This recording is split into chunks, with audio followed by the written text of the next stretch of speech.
Hello and welcome back to another episode of Only a Bag, a travel podcast. I'm your host, Nathaniel Mellor, and in this episode I wanted to talk about traveling with a partner. So I asked my travel partner, Darcy, to come on the show. Hi, Nathaniel. Thanks for having me. Thanks for being here. So basically traveling with a partner is just traveling with someone you know, and we happen to be married to each other, so it made it easy to find someone. But we have friends who they either travel with their partners, they travel with their friends, their cousins, they travel with occasionally people they work with. Sometimes parents. Sometimes parents Less is another often. common one, but that is still like parent-child trip basically. So it's looking for a partner. I think can kind of be looking basically at your immediate group. I think less common, but still happening is traveling by yourself, going somewhere and finding a partner at like a youth hostel or any hostel really, or a bar, some like-minded individual who also wants to travel, and hooking up for a couple days while you're going to explore the same city together. But there's a lot of benefits, I think, to traveling with a partner personally. I have to say that. No. We know a lot of people who tend to, who do travel together, but they travel, I think, differently than us. Like we tend to stick to a budget, like a pretty not even a strict budget necessarily, but we have we don't go out to eat very often. We cook most of our meals. We try to house sit as often as we can. We don't check bags when we fly. I think there's a lot of that kind of stuff. It's like, for us, it's like the biggest benefit of traveling with somebody is the cost saving benefit. I think like practical things such as like on a math basis, it's like if we both had to rent a bed in a hostel, it's like $45 each or $50 each. And I think when I was in Bruges, it was €50 a night for one person for one bed in a shared like room. Right.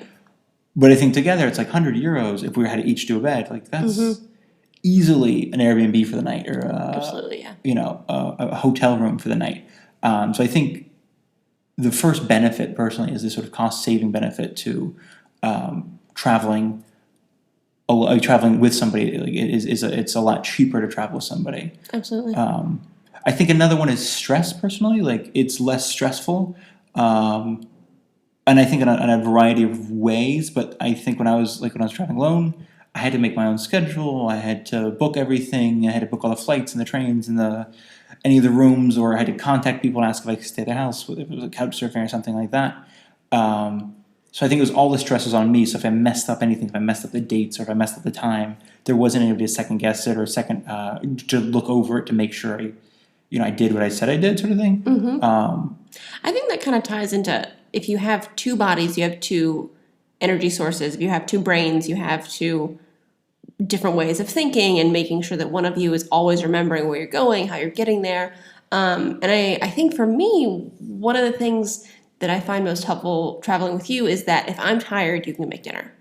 Right. And things like that. But at the same time, if we've been out all day in a particularly touristy place, it can seem like, oh my gosh, if I'm not outside doing something, taking in the city or, seeing the sights, then I'm wasting my time. But for me, it's kind of really helpful and validating to see you also being tired, looking over at you going, oh, we're both tired? You gonna take a nap? Okay, perfect. We'll take a nap. There's no shame in it. Yeah, absolutely. I think also even with even like we're out and about, I think sometimes like having a partner is nice because you do have to eat. It's nice not to be alone. I think like not that there's obviously anything wrong with eating alone, but sometimes it is a little bit here, especially it feels like there's a lot of groups eating together. So I think sometimes being the one person eating alone at a nice restaurant is a little like, oh. And I think that depends too a lot on your personality. I know we've met quite a few people who I think would eat alone, would begin the night eating alone at a restaurant, and then by the end of the night they're with like a 20-person party, and they've made 20 new friends. So if that's you,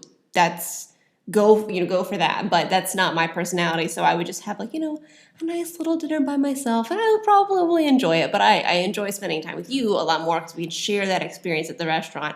Or even back to financials, share a plate. Yeah. If you get to the restaurant and realize, oh goodness, this is much more than I expected, we'll split something rather than me having to pay the entire bill by myself. Well, that comes up a lot too. I think the food aspect is huge in a number of ways because going back to even like making meals and buying meals, A lot of food we buy I kind of want to use the food when it's fresh, basically. And especially like right now we're in Italy, so if you go buy a kilo of something or half a kilo of something, especially at like a green market, like the cherries or the okra or something like that, they're always trying to put more in the bag. Yeah. And so if it's just us, if it's just me eating it, I have to eat a kilo of okra by myself, rather than I can split this with someone. It's the same thing with getting bread. It's like you have to get a loaf of bread. You don't actually have to get a loaf of bread, but if you were to get a loaf of bread, you have to finish that, and then by the time you get to the end, it's going to be stale. I think maybe it might not be cheaper to buy food for two people than one, but I think I eat fresher food with two people than one, because we have to keep making meals, but it guarantees that it's going to be fresh. Absolutely. But you're saying like in a restaurant, yeah, absolutely. We've many times we'll split especially here in Italy, we'll split pasta plate and they'll split two vegetables, and it's not weird. But then I think if it's weird by ourselves, it's like, well, I want either the two vegetables or the pasta. I don't really want spend 30 euros or 25 euros on just myself. Right. I do think, though, thinking about food there, you have to have obviously when you're traveling with someone or being with someone in life in general, with just your friends, you have to compromise. So sometimes, obviously, if I'm feeling like, oh my gosh, I want to splurge on this restaurant today, we're walking around this amazing bistro, I want to pop in, I'll mention it, obviously, but I have to be open to the fact that you might not want to splurge that day, or you're not hungry right now, you're tired, or that restaurant doesn't look great to you. So I think when you're traveling in every aspect, you do have to be ready to compromise a lot of the time and be open to the other person's feelings. Absolutely. And I think that's one of it kind of falls into the positive or the negative. And I think negative for a lot of people is if you're traveling with someone that you're not I would say you're not like dedicated to, in the sense of like you're not in a relationship, or you're not a family or something like that. But I think even then, and there are a lot of instances where two people are on different sort of budgets, mentally. And I think that's a huge part of traveling with a partner, is getting very clear before you go, like what kind of budget are you working with? How much money do you have? How much money are you willing to spend? How long do you want to be traveling? It's also like, where do you want to go? Big cities cost more than small cities. Planes actually cost less than trains. Usually when you're trying, like if we're talking about Europe, for instance, trying to travel around Europe, it's a lot cheaper to fly than it is to take a train. I should say like between Paris and Rome, that's a lot cheaper to fly. But yeah, between like Rome and Viterbo or something like that, you're not flying. It's impossible. So I think that's the thing, is kind of getting clear, because I think some people, like you and I, tend to pool our money, and we just now, absolutely, yeah. So we have when we have whatever is $3,000, it's not that one of us has 500 and the other one has 2,500. It's we have $3,000 and we have to make that last. And I think if you're at the stage personally where you want to, if you're keeping your finances separate, then it's kind of you have to kind of.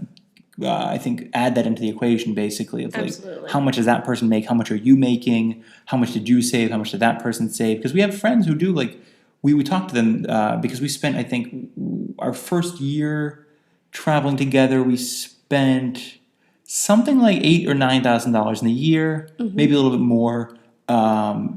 I can't remember exactly how much, but it was maybe like $10,000 altogether. That's costs all told. Yeah. All told, that's flights, that's lodging, food, everything.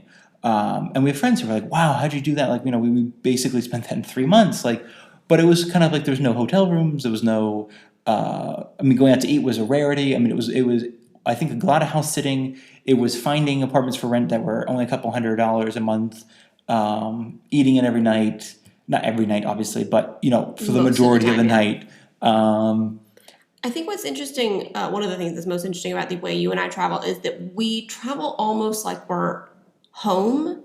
Everywhere we go, we kind of exist in that place like we're home. Not to say that we don't see the sights and absolutely act like tourists. That's, kind of inevitable, unfortunately. But we do. We eat in most of the time.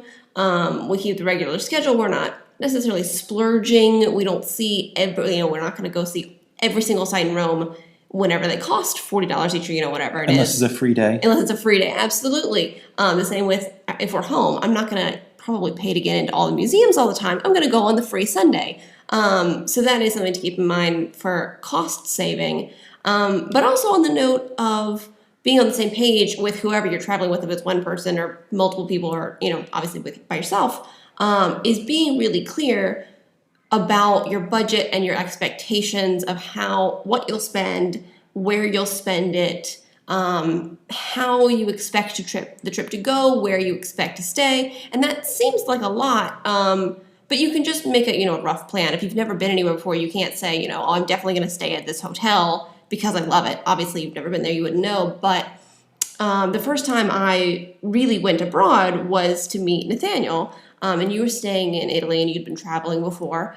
And I had, been places by myself. I'd been to New York by myself. I lived there for a year, but it was different than, going on my first kind of vacation by myself, And I'd saved up, I'd worked, I don't know, a year or something and been saving up money. And my expectation was sort of that, I don't know, glamorous movie, rose-colored glasses version of, nice hotels frequently, going out to dinners, seeing all the sights, like possibly taking taxis. I don't know what I was thinking.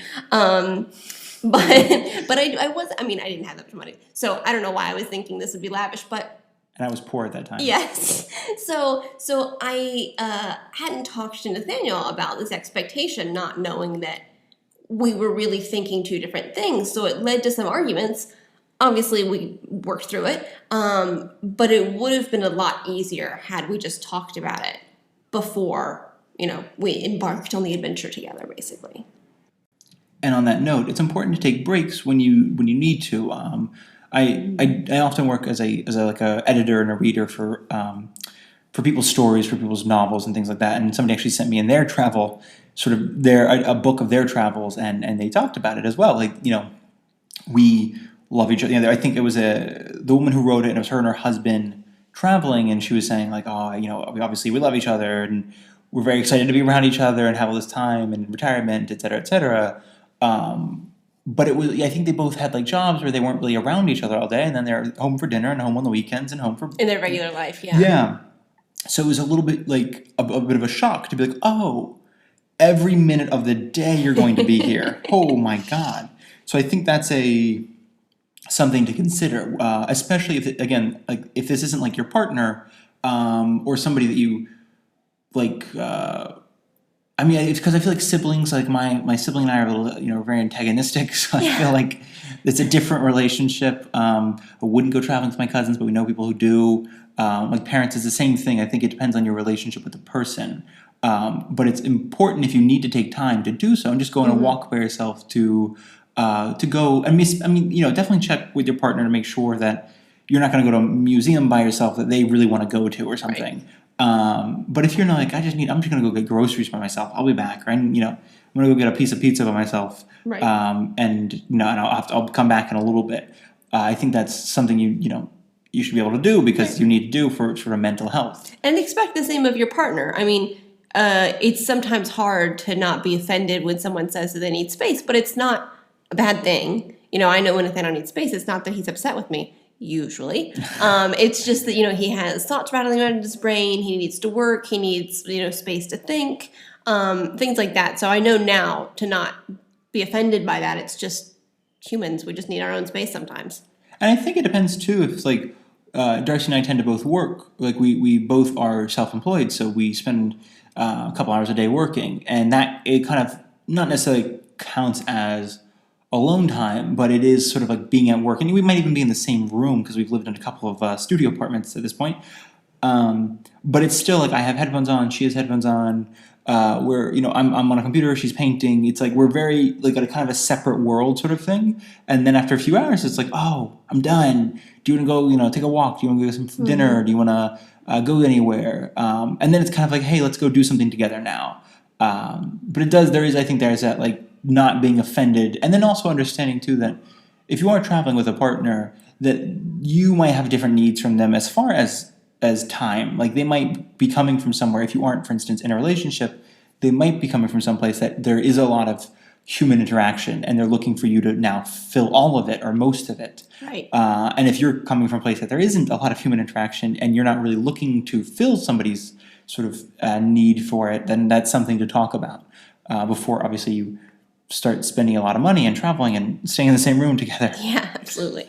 And I think one other like benefit personally to traveling with a partner, and this is kind of in a stark contrast to traveling by yourself, I think, because some of these are sort of pros and cons of both, but the security that comes with traveling with a partner, and I think even in the smallest of ways, such as the amount of times we need to pee at the airport, and it's easier just to leave your bag with your partner. Yeah, absolutely. They're at the seats, they're at the gate, they're waiting. But you don't want to leave your bag by yourself. One, somebody might steal it. Two, they might call a bomb squad on your bag if you leave it unattended. So you kind of want to have somebody there to keep an eye on your stuff. And it's just, I think, personally a lot less stressful in even the smallest of ways. And of course, as the biggest ways of like, if you go out for groceries by yourself, you can, and you're not back in a reasonable time frame, somebody's there to call the cops or somebody's there to, start looking for you. So I think there's a lot of benefits as far as security, having somebody else who just knows your whereabouts all the time, most of the time, that's willing to, call the cops, basically. Absolutely. And also, I think two people do make a more difficult target than one. If you are like, as far as I know, like when I first went traveling, a lot of people were talking about like being kidnapped or like they just. I think everyone for some reason had seen the movie. Was it Taken around the same time with Liam Neeson? And they were all gonna like, yeah, that's what's gonna happen to you. My dad threatened to make me watch all of the Taken movies before I ever went traveling. So some healthy skepticism in traveling alone. But two people, in my experience, just as far as being targeted for pickpocketing or being targeted for scams or being targeted for anything like that, they do present a more difficult sort of adversary or more difficult target than one person. So it's sort of like that sort of, there's a safety in a herd, safety in numbers, basically. Yeah. I think too, based on just a experience we had recently, we were at a market in Rome and we were looking around this table full of clothes just piled up, and three guys kind of, rushed up behind us. Not meaning anything bad, obviously, but I had the instinct of, pull my tote bag to the front, hold the phone I was holding in like tightly in my hand, move away as quickly as possible. And Nathaniel had nothing valuable on him, but also kind of was in a tight spot in a corner and he couldn't get out. And obviously everything was fine, but it was better, I think, to have somebody there and one of us thinking, okay, move away as quickly as possible, check on the other person, we're good to go, no problems. But also, if you do experience something that is kind of off-putting or makes you feel weird, it's great to have somebody to talk about it with or to commiserate with, to say, did you feel weird? Okay, I did. Oh no, it was in my head. Okay, no worries, perfect. I'm glad you were there. Hear me out, basically. Yeah, and something we often, or I often stress to people, is there's I think especially when you're traveling, there will always be times in which something happens that makes you uncomfortable or puts you in a weird position. Or you're not sure what's happening. Like, for instance, what Darcy's talking about is, we were looking at hats, and all of a sudden these three, and I wasn't really paying attention. All of a sudden, I'm like, wow, we're in the kind of, we're like coming out of coronavirus a little bit, right? So, you're not supposed, you don't have to have your masks on walking out and about here in Italy, but you still need them in even if it's an open air market, it's still tons of people crowded together. But it's like all of a sudden you're kind of being squeezed on two sides, and I'm like, I have not had this much physical contact from a stranger in years. So there's something to be said for like having warning bells going off in your head. And something I do tell people often is when you're in one of these situations where you basically you're not sure what's happening, and it could be something totally benign or it might not be, is to get out as soon as possible, even if you risk insulting the person who you're with or who you're next to. And I say this to people who are considering like couch surfing, because obviously there is something to be said for if you're entering a new country, new customs, a new society type thing. There are things you might miss, right? There are obviously some things that you're like, oh, I didn't know that was a normal thing. And there's also some things that are just downright creepy. So there is a natural sort of fear to be like, oh, this feels like one of those downright creepy sort of moments. But I do often tell people, it's like if you're especially couch surfing or if you're staying with somebody, but any situation where there's a sort of, for lack of a better word, but a power imbalance, like somebody invited you to dinner, you're staying at somebody's house, you're sleeping in a shared room with somebody at a hostel, any of these situations. But it's just to kind of get out as soon as possible, even if you risk insulting the person, even if you risk hurting the other person's feelings. In my experience, it's always been better because, it's like 9 times out of 10, nothing would happen. But I feel like there's always that like 1 time out of 10. And of course, if not anything actually does happen, you get, if you do get mugged, or if you do get pickpocketed, or if you do get, held up or something like that. And then somebody asks, like, well, why didn't you get away? It's like, well, I didn't want to be rude. It's like, well, you could have been rude. Right, you absolutely. Accidents do happen. And I mean, not accidents. Bad things are likely to happen in life. But if it happens because you were, worried about being impolite, bad things are going to happen in life, obviously, whether you're at home or traveling. But for the fear of being impolite or rude is a really terrible reason for something terrible to happen to you, Yeah, and I think a lot of it, unfortunately, basically, I think it just comes back to the fact if you are alone or if you're with your partner, it just comes back to the minimizing yourself as a target and minimizing yourself as like a potential victim sort of thing.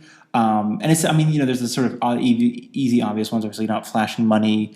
Some people get extreme, not pulling out a nice phone. Some people cover up like they're wearing like a North Face jacket or Patagonia or something with a nice brand. They cover it up. However, now things like, there's that brand Superdry that posts a massive logos everywhere, and I think a lot of people now that's not really much of a thing because between knockoffs that everybody seems to wear, and between the fact that markets here you can find like really nice branded clothing for almost no money that are real because they're just used. Basically, it's just like it's a used market.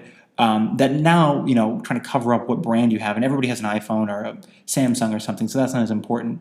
But there are still things you can do, obviously, to minimize making it easy for somebody else to steal from you or to take advantage of you in any way. And I think part of that, again, does go back to having a travel partner. I think the final thing for me that best sort of exemplifies the reason that people should travel with a partner, if they feel the desire to, is the idea of a shared experience that we touched on it a couple times already, but is the idea that when you're with somebody else, an experience kind of becomes more than just, oh, this thing happened, but it now becomes, oh, this thing we can relive, or oh, this thing we can always talk about, or oh, this thing we will always have in common, whether it's if you met somebody on the road and you guys went somewhere together or shared some food together, that will always be something you guys did together. And there's a few people I met and have only spent a dinner with or a drink with that I still maintain contact with because it's just like, oh, remember that one time we did that one thing together? So I think there's a bond building aspect to traveling with a partner. Absolutely. I think too, one of the things you told me whenever you came back from traveling at some point, I don't know when it was that when you were traveling alone, was that you couldn't really commiserate with anybody. Whenever you came back and you wanted to tell people about this fun experience you had, not in a gloating way, you just wanted to share it with someone because it was cool. A lot of people couldn't relate or honestly didn't want to because, who wants to hear when you're working a 9 to 5 and your friend comes back and they had this amazing experience. It's great to hear about it a little bit, but I know it can often be hard because you get jealous. So it's great to have somebody who you can share that experience with and keep talking about it rather than coming home and kind of feeling a little squashed and a little misunderstood potentially. And I think that's because I think sharing experiences is especially you're saying when I did get back, and I know a couple of people who have had more. Weirdly, I know more people who have had travel partners and have traveled solo. But it's that one thing in common is they all sort of looked for somebody who would understand, somebody who has either been there or been somewhere like there. Doesn't have to be the exact same place you went to. Doesn't have to be the exact same time of year. Doesn't have to be anything like that. It just has to be.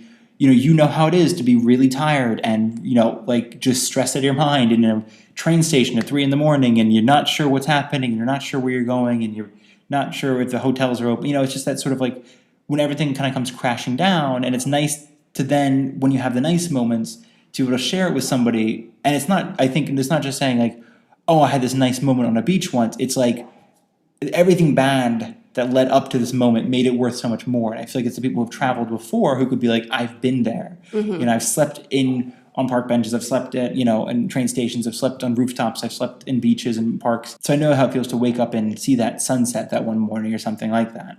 However, on the flip side of that, the flip side of the shared experiences that you might not get when you are traveling alone is the fact, I think, when you are traveling alone, it's easier to possibly have a more spiritual Absolutely. trip. A sort of a self-improvement trip. It's a time to you kind of figure out who you are, and it sounds all like kind of hoity-toity and flighty, but it's, I think, for a lot of people who have never been alone, and I mean alone in the sense of, especially when you're young, like you're at school all day, and then you're home, if you have friends, you have family, if it's like, and I mean alone too, and also just in the sort of mental or emotional sense, but in the physical sense, if you're constantly surrounded by people who, you don't want to necessarily reach out to them, or you don't, but you can. They will understand you. And then I think when you're plunged into a place that, oh no, they won't understand you, and they don't get your references, and they don't get what TV shows you grew up watching or anything like that. Now, of course, it's a little bit different, but I feel like people here have different cartoons. So I grew up watching cartoons. They might not watch. I don't know if anyone here grew up watching Ben 10. Maybe they did.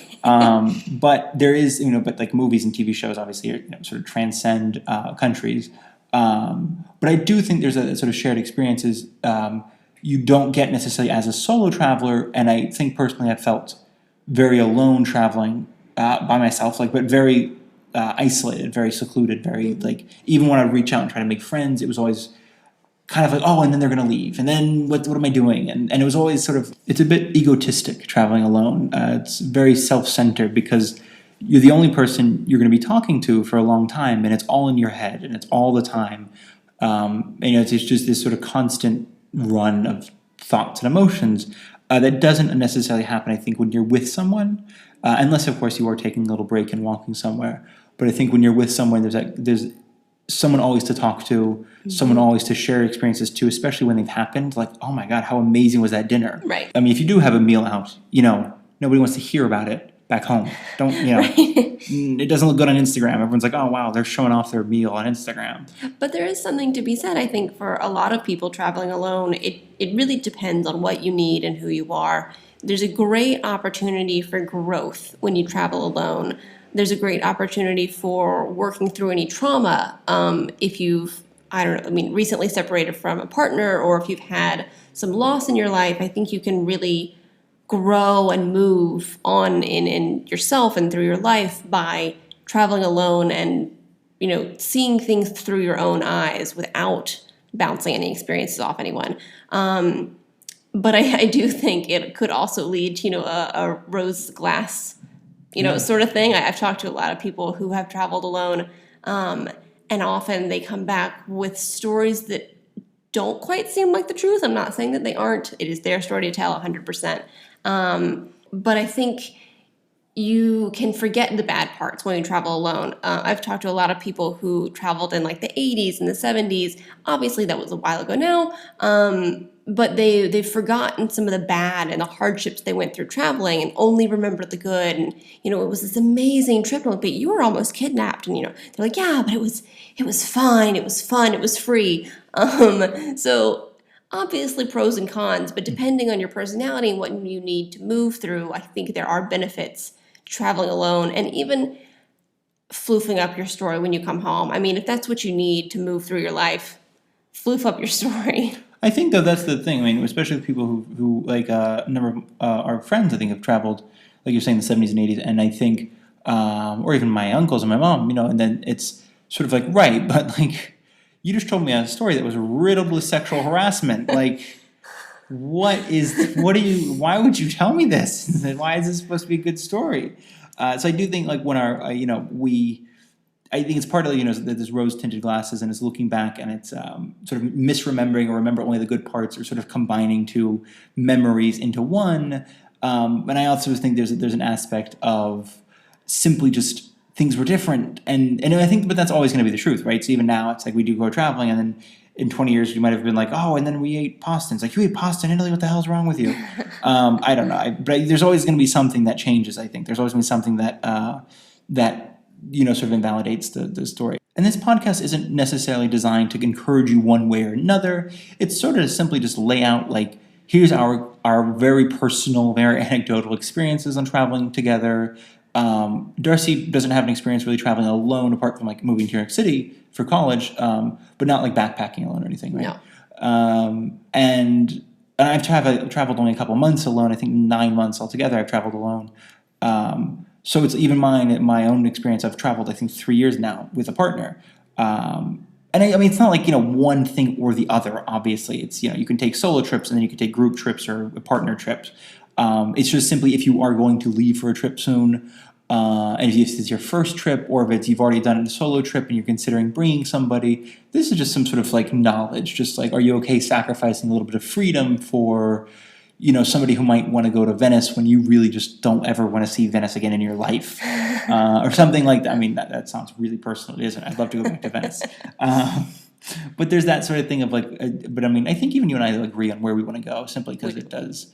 We happen to be really lucky, I think, travel partners, and it's something to consider if you're traveling with a friend, or especially probably if you're traveling with a parent, is that you might not be as lucky finding a travel partner, unfortunately, as we have been, but if you are really interested in traveling, you're bound to find the right situation for you, whether it's a travel partner or not, whether it's not your mom, it's your friend you meet in Prague, you're going to fall into what you want and what you need.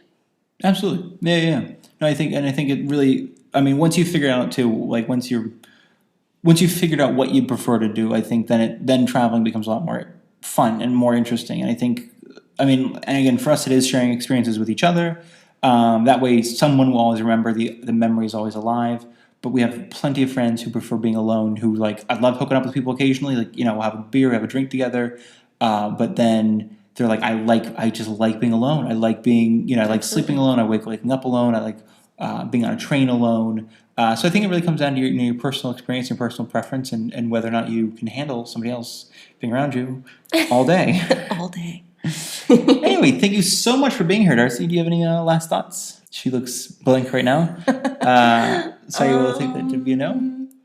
Plan out your trip as much as you can emotionally. You don't have to plan everywhere you go, but talk to your partner. And if you're not traveling with a partner, talk to yourself and get clear on what you want and how you're going to get there.